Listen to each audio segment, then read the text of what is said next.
En una fecha tan significativa como el Día Internacional de la Mujer y además en la celebración del Día Internacional de la Jueza, se produce un hito histórico en la justicia. Por primera vez, 4 mujeres presiden las salas de nuestra Corte Suprema de Justicia. Un logro que refleja no solo avances en equidad de género, sino también el compromiso con una justicia más inclusiva y representativa. Hoy, en este episodio de Diálogo, nos acompañan las 4 líderes que están marcando un antes y un después en la Corte. Hilda González Neira, presidenta de la Sala de Casación Civil, Agraria y Rural. Miriam Ávila Roldán, al frente de la Sala de Casación Penal. Clara Inés López Dávila, liderando la Sala de Casación Laboral.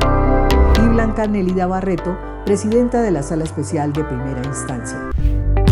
En este episodio especial conmemoramos su trayectoria y analizamos los retos y oportunidades para las mujeres en el Poder Judicial. ¿Cómo impulsan una perspectiva de género desde sus salas? ¿Qué significa ser juezas en un contexto donde el liderazgo femenino aún enfrenta barreras? Vamos a escuchar a quienes están escribiendo desde sus fallos y acciones un futuro más justo para todos y todas.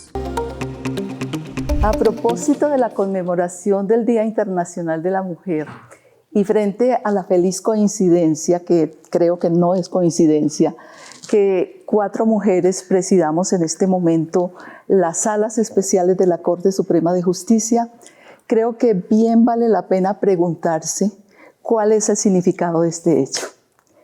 Y para responderme a mí misma a esa pregunta, pues yo he hecho algunas reflexiones y yo creo que eso tiene diversas dimensiones. En primer lugar, yo creo que desde el punto de vista personal es un paso más dentro del desarrollo de una carrera profesional, significa por supuesto un gran honor y significa también un enorme desafío de llevar la representatividad de la sala de manera asertiva y de manera apropiada. Pero yo creo que eso va más allá y tiene un significado muy importante en términos de legitimidad de la corporación. Es que yo creo que para el ciudadano común le es más fácil confiar, creer en la justicia que imparte una corporación que da una apertura hacia la conformación de sus cuadros de dirección de una manera que considero incluyente, de una manera abierta, y pienso que eso le permite confiar más en que va a tener un acceso justo a sus demandas y a sus pretensiones. Pero además creo que es un mensaje muy importante en la medida que los referentes femeninos en la administración de justicia, en la administración de la rama judicial, son muy escasos. Y el hecho de que haya hoy unos referentes femeninos creo que es muy importante como un mensaje de confianza para las futuras generaciones, en el sentido de que es algo posible. Es una constatación de que llegar a las posiciones de liderazgo en la rama judicial por parte de las mujeres que hacen carrera y que se desempeñan en la justicia es algo posible y es algo a lo que se puede válidamente aspirar. Y a mí me gustaría saber, Clarita, ¿tú cómo lo percibes? ¿Qué significado le das tú a este hecho? Gracias, Miriam. Bueno, buena tarde para todas. Hilda, Blanquita, un honor. Inicialmente, como tú dices, comparto que verdaderamente alcanzar este alto cargo en la Administración de Justicia representa también, además de ese gran honor y esa culmen de una carrera por la que nos hemos esforzado tanto, una enorme responsabilidad. Pienso yo que lo más profundo que tenemos en este momento como mujeres al frente de la presidencia de nuestras salas y como magistradas de la Corte Suprema de Justicia, tenemos que propender siempre para que en este periodo constitucional ejerzamos efectivamente nuestro liderazgo en camino a romper estereotipos y barreras que históricamente han limitado el acceso de las mujeres a posiciones de poder. Evidentemente debemos convertirnos como en esa bandera y ser ese ejemplo para que muchas mujeres vean en nosotras que con tanto esfuerzo y dedicación hemos llegado. Y si nosotras lo logramos, porque creo que Hilda, Blanquita y todas hemos tenido como esta misma experiencia, un gran esfuerzo, una gran dedicación, un gran compromiso con nosotras mismas, con nuestra especialidad que siempre hemos amado y que hemos siempre procurado engrandecer. Entonces es eso, nosotras como mujeres aquí tenemos, además de ser un ejemplo para otras mujeres, tenemos que liderar al interior de cada una de nuestras salas y por supuesto de la corte esa armonía colegiada, siempre ese entendimiento entre compañeros para que todos caminemos hacia un mismo propósito, que es el objetivo para el cual hemos llegado a la Corte Suprema de Justicia. Es claro que la presencia de mujeres en cargos de liderazgo en la justicia aporta una perspectiva diversa y enriquecedora en la toma de decisiones, que incluye, por supuesto, una justicia más equitativa y justa. Nuestra llegada a la Corte Suprema de Justicia como mujeres y ahora representando 4 mujeres a esta tan importante corporación es un logro en la igualdad de género en el ámbito laboral. Así que creo, doctora Miriam, que nuestro compromiso es importante y debemos cumplirlo a cabalidad en estos años. Muy bien. Y doctora Blanquita, ¿cómo lo percibe desde su posición y desde su punto de vista de jurista y de mujer el significado de esta posición que actualmente ocupa? Gracias, doctora Miriam. Es un gusto estar acá entre ustedes que son paradigma, han sido paradigma para mí misma y para muchas mujeres. Yo creo que el mensaje que debemos dar en este momento como presidentas de las salas es que vale la pena soñar, que vale la pena apostarlo todo por los sueños y que principalmente nosotras como presidentes y quienes están laborando como mujeres al interior de la rama judicial, lo que debemos hacer es marcar diferencia. Si nosotros queremos un país diferente, no podemos ser indiferentes ante esta oportunidad que nos dio la vida, Dios, el destino. Y en ese sentido, lo que vemos es que sea una administración diferente, que se note la mano de la mujer en el buen trato, en el respeto, en las buenas prácticas judiciales, porque eso motiva y eso aupa a quienes vienen detrás de nosotros para que intenten llegar a tribunales y a la corte para que se nutran más las altas cortes de funcionarias judiciales como nosotros. Doctora Hilda, y en su condición de presidenta de la Comisión de Género, de magistrada, ¿cómo visualiza y cómo percibe esta circunstancia tan afortunada que tenemos? Pues imagínense ustedes que escuchándolos hablar en este momento, yo estaba remontándome a cuando me presenté como aspirante a un cargo en la Corte Suprema de Justicia, incrédula. Y estaba recordando que una de las preguntas que me hicieron fue esa: ¿usted por qué quiere llegar a la Corte? Yo dije, pues ¿por qué quiere usted pensar que por qué un soldado quiere llegar a ser general? Yo soy un soldado y quiero llegar a ser general. Eso es lo que significa para mí llegar hoy a dirigir la sala especializada de mi corporación.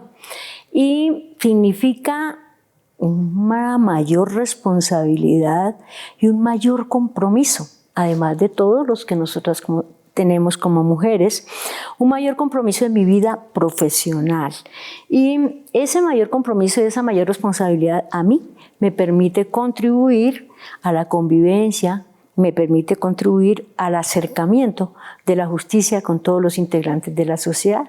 Ese es el significado que yo le doy a estar como presidenta de la Sala de Casación Civil, Agraria y Rural de esta corporación. Un compromiso más, una responsabilidad más y un gran desafío. Como decía Miriam, yo comparto con ella y con todas ustedes que es un desafío para nosotras estar en estos altos cargos o en este cargo de lo normal funcionamiento de una sala, pero lo que eso representa básicamente. Y hablando de esto, a mí me gustaría saber, por ejemplo, porque somos mujeres que llegamos, ¿cierto? Estamos en la presidencia porque nuestros compañeros así lo decidieron. Eso quiere decir que confían en nosotras, que es un voto de confianza, y ese voto de confianza hay que honrarlo desde todo punto de vista. Entonces, pero no dejamos de ser mujeres, no dejamos de ser profesionales, no dejamos de ser juristas, y por eso a mí me gustaría contarles un poquitico sobre los desafíos. Hemos tenido que superar, creo, yo todas, unos grandes desafíos, pero hablo en primer lugar y digo, son los desafíos propios de toda mujer. Son los desafíos propios de toda mujer en nuestro país, con las limitaciones que tenemos, con las dificultades que todas las mujeres tienen. Nosotras hemos tenido la fortuna quizá de superarla más rápido que otras mujeres y esperamos que las otras mujeres también lo sigan superando, lo sigan haciendo, pero siempre con el compromiso, con la fortaleza de no perder de vista cuál es nuestra función. Repito, dificultades hemos tenido muchas, somos madres, somos esposas, somos compañeras, somos docentes, ¿qué más no hacemos nosotras? Y estamos hoy aquí sentadas liderando una parte de la corporación de la Corte Suprema de Justicia que es bastante grande. Muchos los desafíos, pero más que los desafíos, lo importante es que yo creo que los hemos podido superar y nos faltarán muchos más por seguir superando, pero hasta ahora, para estar acá, los hemos superado y estamos con la firme convicción de que nuestra presencia en la corporación, en estos cargos, pues le da un grado de amplitud y un grado de mostrarle al mundo que la corporación sí tiene en cuenta a las mujeres en todas sus estratos, en todas sus diferencias y en todas sus clases. Eso es básicamente, pero me gustaría escuchar de mis compañeras también qué desafíos han tenido, cómo los han superado para llegar hoy en día a donde estamos en esta posición. Me gustaría, devuelvo la pregunta a la doctora Miriam, que nos cuente cómo lo siente ella, cómo ha superado, si ha tenido esos desafíos, cómo los ha superado, cómo se siente, Miriamcita.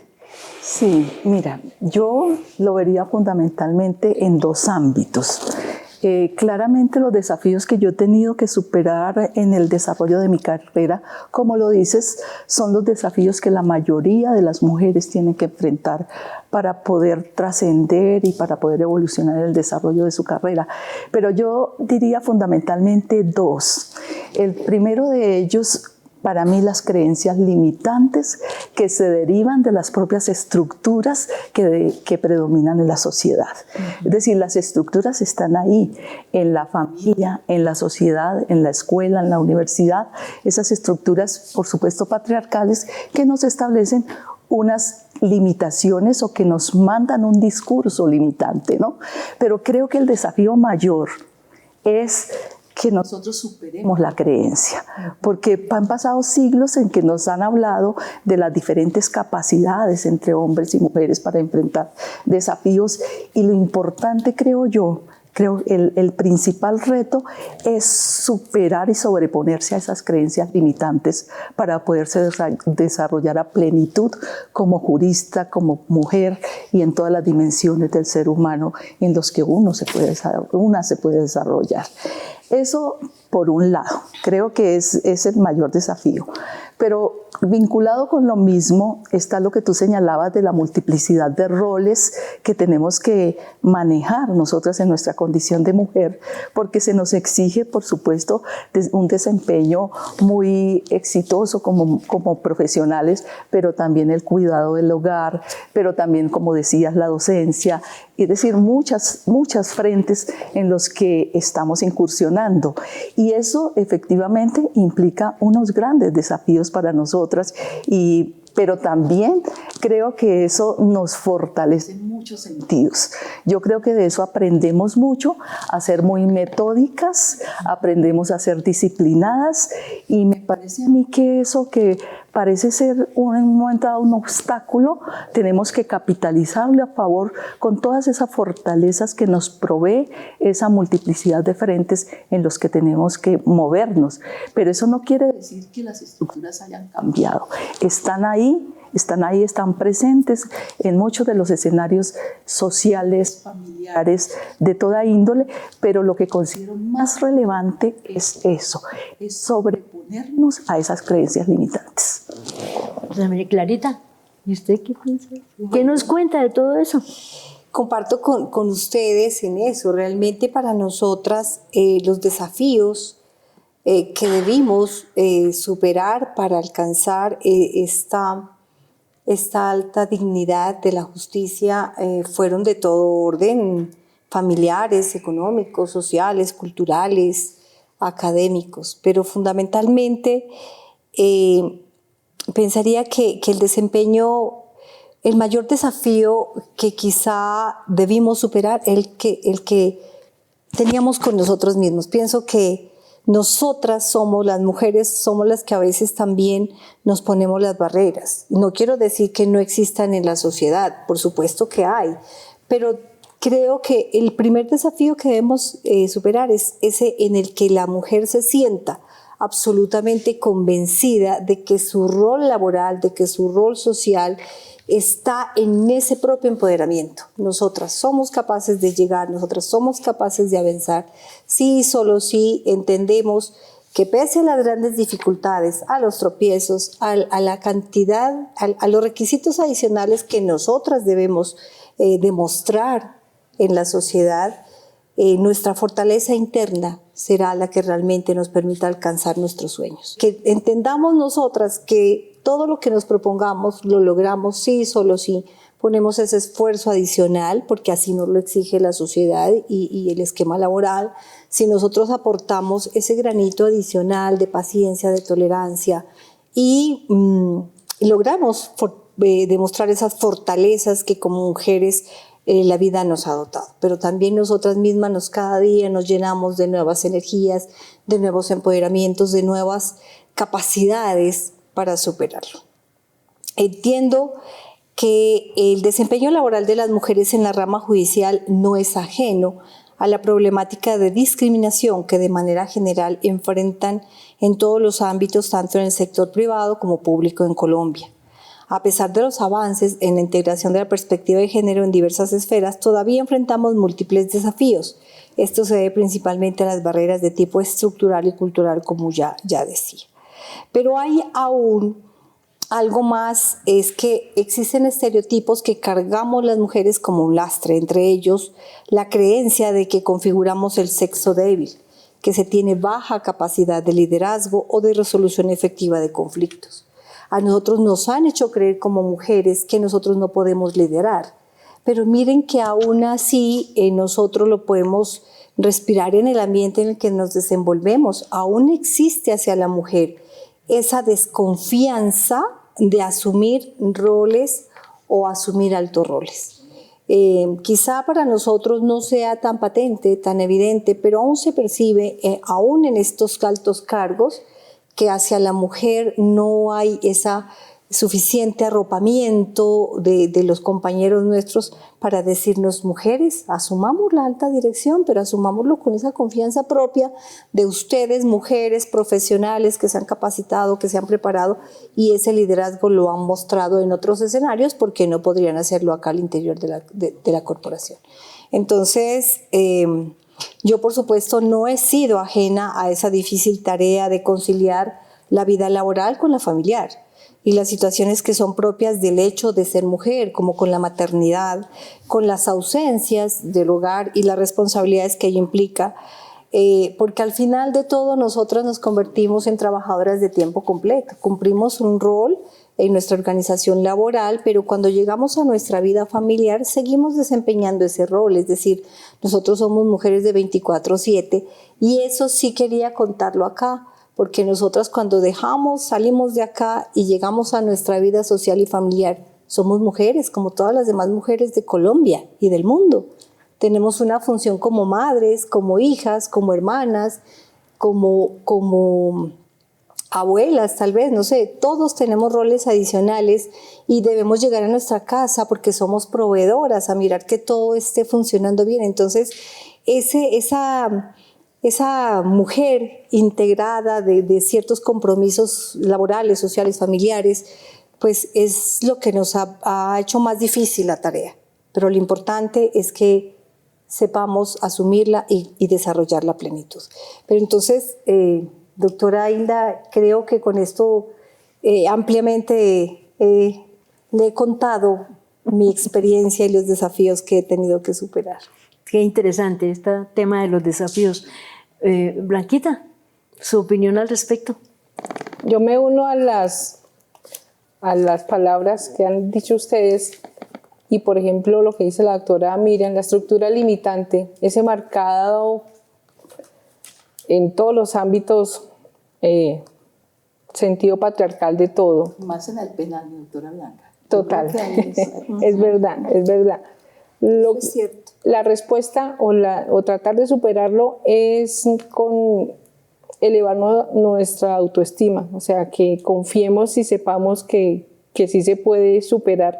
Pero obviamente, a veces el discurso feminista tiene un tinte de fanatismo que lo puede oscurecer. Lo importante es de una manera sosegada demostrar que nosotras las mujeres sí podemos y quitarnos un poco ese paradigma de mujer perfecta. Acá como que se nos exige ser la mejor profesional, ser la mejor madre, ser la mejor esposa, ser la mejor profesora. No, o sea, nosotros tenemos que atender múltiples actividades, otras pasan a segundo plano y tratar de entender eso. Ahorita, por ejemplo, en este momento que llega mi hijo al colegio y es lo que yo más disfruto de la vida. Entregarlo al colegio, ya es de 17 años, pero a mí me gusta llevarlo al colegio y cuando llega de su colegio, cómo le fue, qué tal tu día, todas esas cosas. Y hay sacrificios, en este momento estamos acá y hay sacrificios, pero entonces todo vale la pena marcarlo, todo vale la pena hacerlo, pero entonces quitarnos un poco como ese yugo que tengo que estar allí, tengo que hacer esto, quitarnos ese estereotipo de mujeres perfectas porque no lo somos. Y tenemos baches como madres, tenemos baches como profesionales, tenemos baches en todo como cualquier mujer normal. Entonces, aligerar un poquito la carga en ese sentido, o sea, que no nos agobie eso tampoco. Es que seguimos siendo seres humanos. Pero Total. eso me gusta, ¿sabes? Eso me gusta de que dejemos de pensar o que dejen de vernos como mujeres perfectas, porque Sí. por supuesto nosotros, como todas las mujeres, tenemos errores, pero parte de aceptar esos errores está el crecimiento, ¿no? El mejoramiento continuo en nuestra vida. Sí, eso es cierto. Y precisamente en estos temas, a mí me llama mucho la atención. De todas maneras, la Corte ha dado espacio a nosotras las mujeres. Rememoro, por ejemplo, a la doctora Fanny González Franco, que fue la primera mujer que llegó a la sala laboral. Desafortunadamente, en los hechos fatídicos de 1985, pues se truncó su carrera. Pero la sala penal es la que menos mujeres ha tenido. La sala civil, ahorita hay 2 mujeres, la sala laboral 2 mujeres, la sala de instrucción tiene una mujer, yo en la sala de juzgamiento. Y el hecho que estemos 4 mujeres de las 5 salas de la Corte, que seamos directivas de esas salas, dice mucho de la corporación. Entonces yo destaco la presencia nuestra que ha permitido como calar y mostrar que sí podemos llegar, que sí se pueden hacer bien las cosas. Y también destaco de la Corte ese espacio que ha hecho en el sentido de hablar, por ejemplo, la doctora Isla con esa comisión de género, que es una comisión nacional, tiene comités, no es un asunto meramente académico, no es un asunto solamente de mostrar, sino nos lleva a que todos hablemos de género y que en la Administración de Justicia se adopten decisiones en ese sentido, en el respeto de esa. Entonces, no sé, Clara Inés, ¿qué dices al respecto? La Corte Suprema de Justicia ha desempeñado un papel clave en la protección y garantía de los derechos de las mujeres y la igualdad a través de su jurisprudencia. Las diferentes salas, tanto la penal, que ahora preside la doctora Miriam, como la civil, ustedes también desde las salas especializadas, y en la laboral hemos abordado diferentes problemáticas relacionadas con la discriminación, la violencia de género, la equidad laboral y el acceso a la justicia, buscando siempre desde nuestras competencias eliminar toda forma de exclusión en contra de las mujeres. Pues para lograrlo, evidentemente, cumplimos a cabalidad el deber que a todo juez o jueza le corresponde asumir, y es estudiar de manera profunda cada caso bajo examen con el fin de identificar si estamos frente a una posible forma de discriminación. En este contexto, en caso de que la respuesta sea positiva, deberá introducirse la perspectiva de género para su resolución sin dejar de lado el principio de legalidad. Quiero hablar entonces desde mi área laboral. Solo por citar un ejemplo, en la sala nuestra de casación laboral de la Corte Suprema de Justicia, hemos desarrollado una línea jurisprudencial que protege a las mujeres frente a la discriminación en el trabajo y en el trabajo y la seguridad social en aspectos como la protección reforzada, la estabilidad laboral, la igualdad salarial y no discriminación en el empleo, la garantía de pensión de sobrevivientes para quienes han padecido violencia intrafamiliar, y este es el motivo de la ruptura del vínculo familiar o afectivo, así como el reconocimiento del trabajo de cuidado no remunerado. Siento que una mujer al frente de una sala especializada puede ser especialmente sensible a los temas y desafíos que enfrentan las mujeres en el sistema judicial, trabajando para asegurar un acceso más equitativo a la justicia. Es decir, el propósito de que nuestras decisiones en todos los niveles, pero especialmente en las altas cortes, incluyamos en ellas el enfoque de género. Entonces tiene como propósito reconocer las desigualdades estructurales que afectan a las mujeres y a través de las decisiones de nuestras decisiones contribuir a superarlas. Creería yo entonces que este enfoque ya marcado en las decisiones judiciales es fundamental para garantizar que el acceso a la justicia no solo sea un derecho formal, sino también real y efectivo. Pensaría, doctora Blanca, que ese es el rol que nos corresponde a las mujeres, ese es el rol que nos corresponde impulsar en la Corte Suprema de Justicia. Entender y hacer entender también en todo nuestro sistema judicial que hay que hacer una mirada especial, diferenciadora, pero en el marco de la igualdad, para que esa igualdad que se pregona desde la Constitución sea real y efectiva. Y en el ámbito penal, Miriam, sí que ha sido de avanzada la sala de casación en el sentido, por ejemplo, de no a la revictimización en casos de violencia contra mujeres, contra menores, y también no hacer decisiones basadas en estereotipos de víctimas. Miren, yo creo que la jurisprudencia de la Corte, y hablo específicamente de la jurisprudencia penal, ha avanzado significativamente en el manejo de casos, en el manejo de violencias contra las mujeres desde una perspectiva de género, pero yo también tengo ahí algunos aspectos que, digamos, algunas reservas, porque hay que seguir evolucionando más. Yo creo que hemos avanzado en el sentido de introducir cada vez más el discurso de género en nuestras decisiones judiciales. Cada vez hay menos resistencia, digamos, de la sala a que ese discurso y esa perspectiva de género sea incorporada en las decisiones judiciales.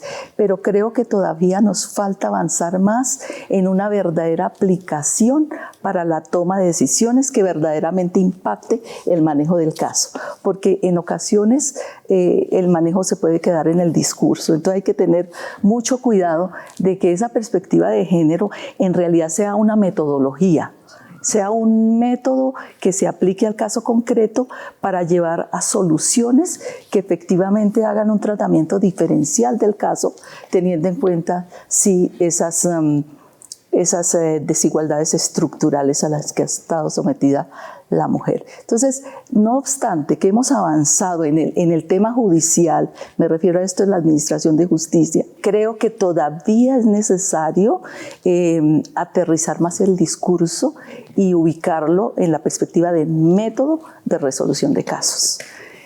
Pero yo tengo ahí otro planteamiento, y es el que tiene que ver con la gestión electoral de la Corte Suprema de Justicia.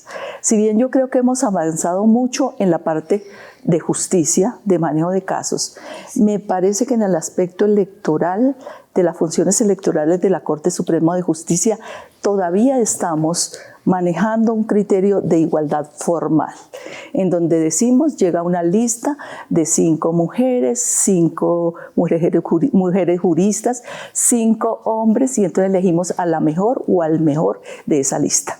Yo creo que esa es una igualdad formal, y creo que cuando ha habido déficits estructurales en el acceso de las mujeres a la administración de justicia y sobre todo a los altos cargos en la administración de justicia, hay que aplicar un criterio de igualdad material, es decir, en donde se apliquen herramientas como de discriminación positiva que permitan de verdad y de forma material y real un mayor acceso de las mujeres a la administración de justicia y a los altos cargos en la administración de justicia, justamente para compensar ese rezago histórico a los que han estado sometidas para el acceso a esas posiciones. Entonces creo que todavía hay que avanzar mucho hacia una igualdad material, porque creo que todavía estamos manejando criterios de igualdad formal.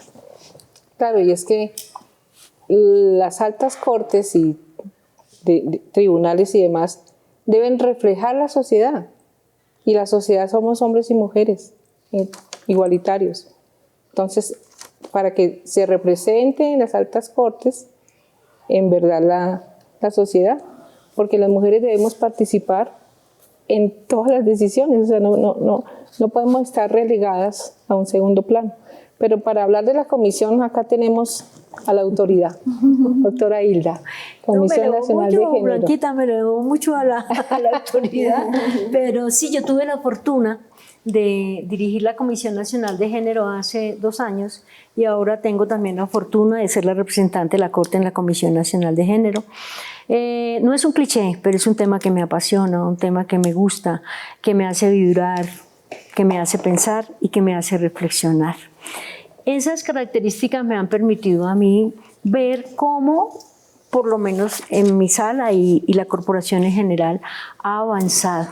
Yo hago mías las palabras de alguna sentencia que en este momento no recuerdo, y refiriéndome a los 2 aspectos que Miriam decía, el de administrar y el de elegir, que son dos funciones que nosotros cumplimos. En el de administrar justicia, yo creo que la jurisprudencia ha avanzado y que nosotros dice, ¿cómo abordamos? ¿Cierto? ¿Cómo abordamos? Pues abordamos de acuerdo a las circunstancias de cada caso, y hablamos no con voz de mujer o con voz de hombre, hablamos con voz de un ser humano que está juzgando una situación. Eso es lo que tenemos que hacer. No se trata, muchos tienen la creencia que esto es un asunto de hombres contra mujeres. No, esto no es de hombre como mujer, estos son seres humanos que estamos abogando por un plano de igualdad. Igualdad no solo formal, como decían bien, sino igualdad material. Entonces, desde el punto de vista de administrador de justicia, de administradoras como somos nosotras de justicia, pues uno está hablando de esa manera, con ojos de un ser humano. Y de acuerdo a las circunstancias, si tenemos, por ejemplo, que aplicar perspectiva de género, pues la aplicamos de acuerdo a la circunstancia. Pero no quiere decir que, por ejemplo, porque haya siempre en un caso una mujer involucrada, tenemos que aplicar perspectiva de género, porque eso es una mala concepción. Eso no es. Eso no. El asunto no es de hombres contra mujeres. El asunto son de seres humanos ubicados en un plano, en unas circunstancias especiales que nos están mostrando que hay un desequilibrio, que hay un trato desigual, que hay una serie de anormalidades como muchas de las que hemos visto. Y en el plano electoral comparto lo que dice Miriam. Realmente una igualdad material no la hay. Hay una, ni siquiera se puede decir casi que una igualdad numérica tampoco la hay. Entonces nosotros debemos abogar por eso, porque en el plano electoral pues quizás sí estamos más rezagados que en el plano de administrar justicia para hacer efectiva esta igualdad de que nos habla el artículo 13 y todas las convenciones y todos nos viven diciendo eso, pero nosotros a veces lo olvidamos. Lo importante de todo esto es que yo creo que sí hemos alcanzado, no el grado máximo de sensibilización, no, es que cuando hace muy poco tiempo, yo les confieso, yo cuando era juez de circuito no tenía ni idea que esto existía, ni nunca me preocupé. Empieza uno a preocuparse, y las mujeres, los hombres, los niños, todo el mundo existimos durante toda la vida de la humanidad. Si no existiéramos, no habría humanidad. Pero nosotros no nos dábamos cuenta. Sí hemos ido sensibilizándonos poco a poco, nos hemos ido preocupando por capacitar, por mirar cada uno de nosotros, por interiorizar y ponernos en los zapatos del otro, que es lo fundamental para que estas situaciones sean, no se trata de que el uno esté arriba y el otro esté abajo, sino que todos estemos en un plano de igualdad, pero atendiendo las circunstancias de cada quien. Yo sí veo que la corporación en todas sus alas, en uno u otro aspecto, en el aspecto laboral, en el aspecto penal, en el aspecto de la justicia, en la casación civil, todos nosotros tenemos varias sentencias también, donde hemos reconocido eso, y afloramos.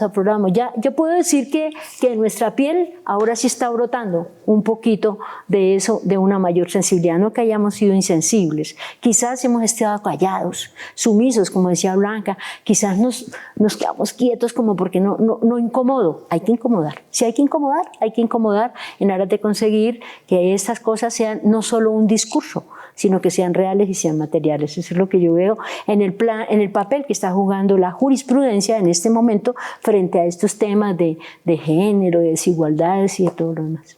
Blanquita.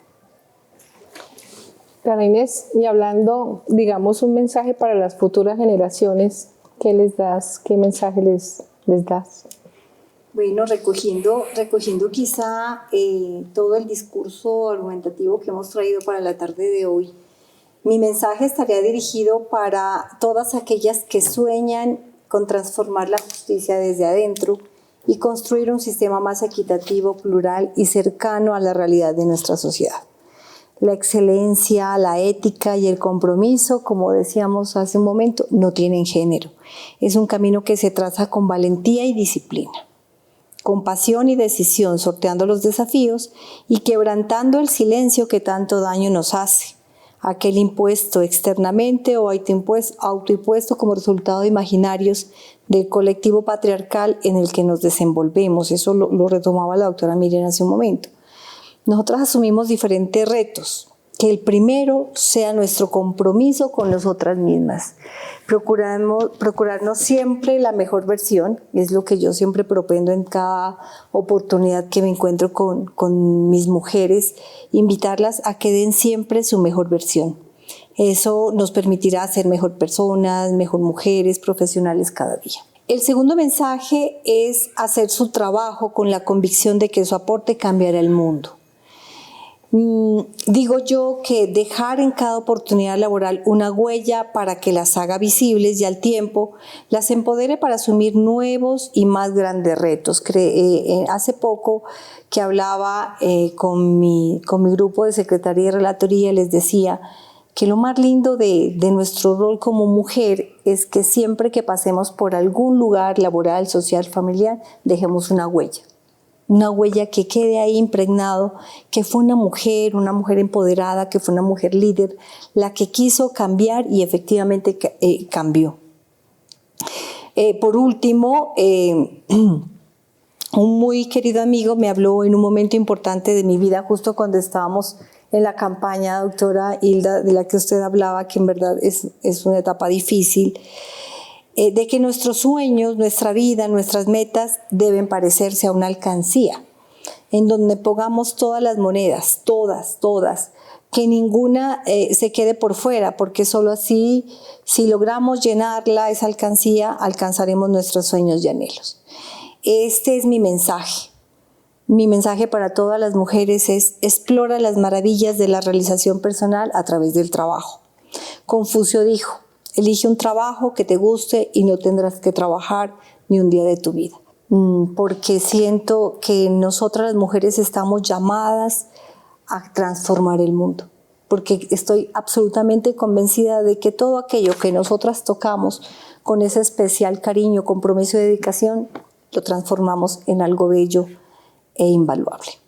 Doctora Blanquita, pensaría que hoy quiero decirles eso a todas las mujeres que nos ven, que en verdad somos capaces de alcanzar esos sueños. Como tú decías antes, arriesguémonos a soñar, que muchas veces esos sueños se hacen realidad. Gracias. Yo en verdad recuerdo en